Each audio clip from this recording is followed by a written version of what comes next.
Ciencia, Salud y Medio Ambiente. Sexto grado. La molécula del agua. Hola, te doy la bienvenida a tu programa Aprendamos en Casa, un espacio donde enriquecemos nuestros conocimientos y aprendemos por medio de la ciencia cómo funcionan las cosas que nos rodean. Este día hablaremos de una de las moléculas más importantes para los seres vivos. Hablamos de la molécula del agua. Observa esta botella. ¿Te has preguntado si la botella suda al contener bebidas frías o si sus paredes son permeables, es decir, que dejan pasar los líquidos a través de ellas? Bueno, en realidad no sucede esto, sino que el vapor de agua del alrededor se condensa en las paredes de la botella, generándose estas pequeñas gotas. El agua no es un elemento, sino que es una molécula. Una molécula es una agrupación de átomos ordenada y establecida, que representa la porción más pequeña de una sustancia pura y que posee todas sus características.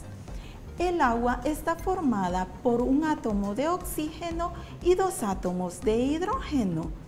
Esta adquiere ciertas características muy especiales. Pero antes de seguir hablando de este interesante tema, demos un repaso por la historia. A lo largo de la historia se ha buscado explicar qué es y cómo se forma el agua. En el siglo VI, antes de la era común, Tales de Mileto, un filósofo griego, pensaba que el agua era el único bloque de construcción fundamental de la materia. 200 años después, Aristóteles consideraba que el agua era uno de los 4 elementos fundamentales, además de la tierra, el aire y el fuego. La creencia de que el agua era una sustancia fundamental persistió durante más de 2000 años, hasta que la ciencia moderna empezó a descubrir los elementos químicos y los compuestos que conforman. En 1781, el inglés Henry Cavendish descubrió que el agua era una sustancia compuesta en vez de un elemento. Los resultados del descubrimiento fueron desarrollados por Antoine de Lavoisier, quien dio a conocer que el agua estaba formada por 2 átomos de hidrógeno y un átomo de oxígeno, dando lugar a la ahora famosa fórmula H2O. Con solo pensar en la fórmula del agua, es tentador considerar que su ángulo de enlace es de 180 grados, es decir, que es una molécula lineal. Pero en realidad esto no sucede así, sino que el agua posee una estructura angular, lo que genera que el ángulo de enlace entre el oxígeno y el hidrógeno tiene un 104.5 grados. Esto genera ciertas propiedades muy interesantes en la molécula. La geometría angular de la molécula del agua se debe a que el oxígeno posee 2 pares de electrones no enlazantes, lo que genera una repulsión entre los electrones no enlazantes y los electrones contenidos en el enlace oxígeno-hidrógeno. Este enlace es un enlace covalente, es decir, un compartimiento de electrones. Pero el oxígeno tiene mayor carácter electronegativo, es decir, que atrae más hacia él los electrones, generando ciertas cargas y generando que la molécula en general se comporte como un dipolo, es decir, que tenga un carácter dipolar. Esta característica hace que sea un buen disolvente, o llamado disolvente universal. Disuelve compuestos polares como el alcohol y los compuestos iónicos como la sal común. La disolución en la sal común es que tenemos el ion sodio y los iones cloro y son rodeados por otras moléculas del agua, así generándose la solución. Otra de las características muy importantes de la molécula del agua es que al ser el oxígeno más electronegativo, se generan ciertas cargas parciales. Estas cargas hacen que interactúe con otras moléculas de agua. Estas moléculas generan puentes de hidrógeno o enlaces de hidrógeno que le generan una estabilidad, es decir, que generan una alta tensión superficial debido a que es una sustancia cohesiva. También genera en el agua otras características como es su alto calor específico. El calor específico permite que el agua tenga una función termorreguladora. En nuestro ambiente podemos encontrar el agua en estado sólido, líquido y gaseoso. Y debido a esta función termorreguladora, podemos encontrar que en algunos lagos la superficie está congelada en climas bien fríos, pero en su interior el agua está en estado líquido y por eso se permite lo que es la vida en ese sistema acuático. En nuestro cuerpo, la función termorreguladora permite que la temperatura del agua sea casi constante según la variación del clima. Ahora que hemos explicado un poquito sobre ciertas características de la molécula del agua, te invito a que veas los siguientes experimentos. Ahora lo que vamos a hacer es una representación de la molécula del agua. Para ello vamos a utilizar 3 esferas, una más grande, 2 del mismo tamaño, unos palillos.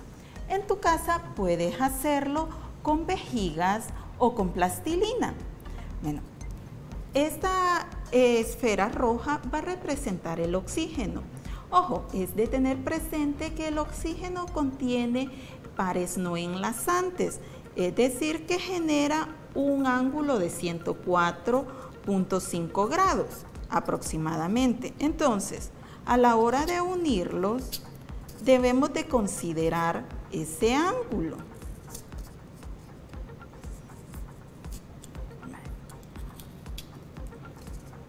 Esta va a ser la representación de nuestra molécula del agua.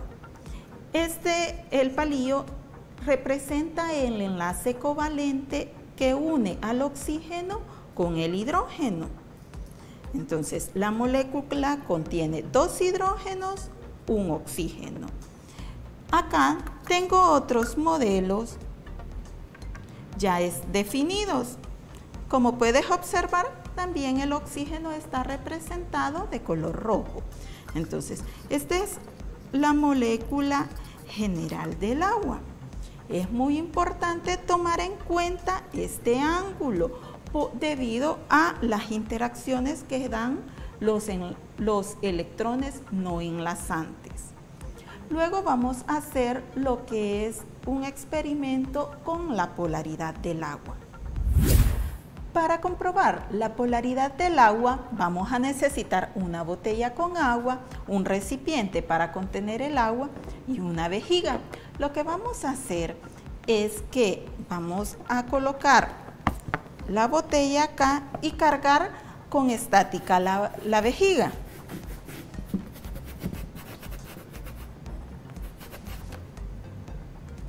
Las cargas van a mover el flujo del agua, como pueden observar.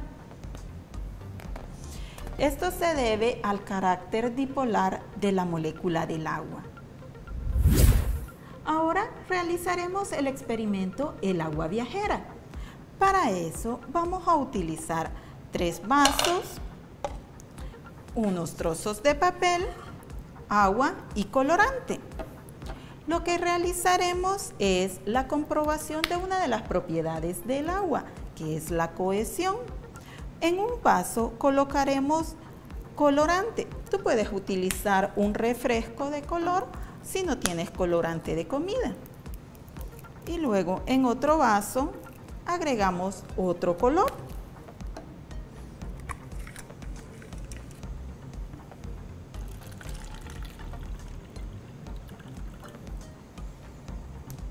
Intenta agregar la misma cantidad del agua o aproximadamente igual.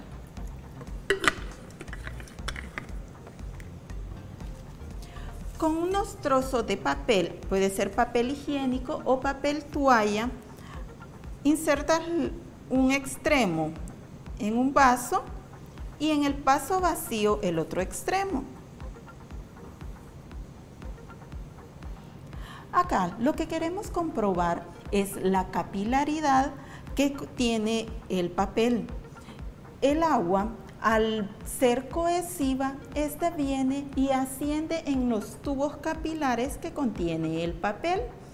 Esta propiedad hace que entre más delgado sea el tubo, vaya ascendiendo más. Y como puedes observar acá, el agua ya se va transportando por el papel hasta llegar al vaso vacío. Por cuestiones de tiempo, yo tengo preparado el experimento que lleva aproximadamente 4 horas. Acá tenemos el experimento que ha pasado un par de tiempo. Y vemos cómo en el vaso que inicialmente estaba vacío, ahora contiene agua, pero esta está teñida con los dos colorantes. Aquí comprobamos la cohesión del agua. Entre más fuerte es la tensión superficial del agua, entonces va a ir ascendiendo más en esos tubos capilares. Con los experimentos hemos comprobado el carácter dipolar del agua y la propiedad de cohesión. Ahora te invito a que conozcas un dato curioso de la molécula del agua. Si observas un vaso con agua líquida, te será fácil comprender que el agua es incolora. Pero, ¿por qué los cuerpos de agua como el océano o los lagos se ven azules? Popularmente se dice que el cielo se refleja en el agua. Esto tiene una explicación. Las ondas de la luz pueden penetrar en los cuerpos transparentes como el agua. Chocan con pequeñas partículas. Esto ocasiona que se separen en distintas frecuencias que forma la luz. Es decir, las partículas del agua reflejan la frecuencia de la luz azul. El agua se considera una sustancia atípica debido a que posee mayor densidad en el estado líquido que en estado sólido. En el hielo, cada molécula de agua se une por 4 puentes de hidrógeno con sus vecinas, formando una estructura más separada que en el estado líquido. Esto hace que el hielo flote en el agua y que forme una capa superficial termoaislante que permite la vida bajo ella, en los ríos, mares y lagos en ambientes muy fríos. En resumen, podemos decir que el agua está formada por un átomo de oxígeno, 2 átomos de hidrógeno. Esta posee una geometría angular con un ángulo aproximado de 104.5 grados. También se comporta como una sustancia dipolar por su carácter de dipolo eléctrico. Las moléculas del agua pueden formar puentes de hidrógeno con otras moléculas debido a sus cargas parciales del oxígeno y el hidrógeno. También es una sustancia cohesiva que tiene una alta tensión superficial. El agua, por sus puentes de hidrógeno, tiene un alto calor específico, lo que le da una propiedad termorreguladora. Conociendo esto, te invito a que pongas a prueba tus conocimientos en el siguiente bloque. Al agua se le conoce como solvente universal porque es capaz de solubilizar A, compuestos polares y compuestos iónicos, B, compuestos polares y no polares. C. Grasas y compuestos no polares. Correcto. Literal A. Compuestos polares y compuestos iónicos. Respecto a la geometría de la molécula del agua, se puede indicar que es una A. Molécula lineal con ángulo de 180 grados. B. Molécula angular con ángulo de 104.5 grados. C. Molécula triangular con un ángulo de 120 grados. Exacto, literal B. Indica cuál es el carácter de enlace de la molécula del agua. A. Posee carácter dipolar. B. Posee carácter no polar. C. Posee carácter iónico. Correcto, carácter dipolar. Muy bien, has finalizado la prueba. Bueno, hemos llegado al final de este interesante tema. Espero hayas aprendido mucho y te hayas divertido con los experimentos. Nos vemos en la próxima aquí en tu programa.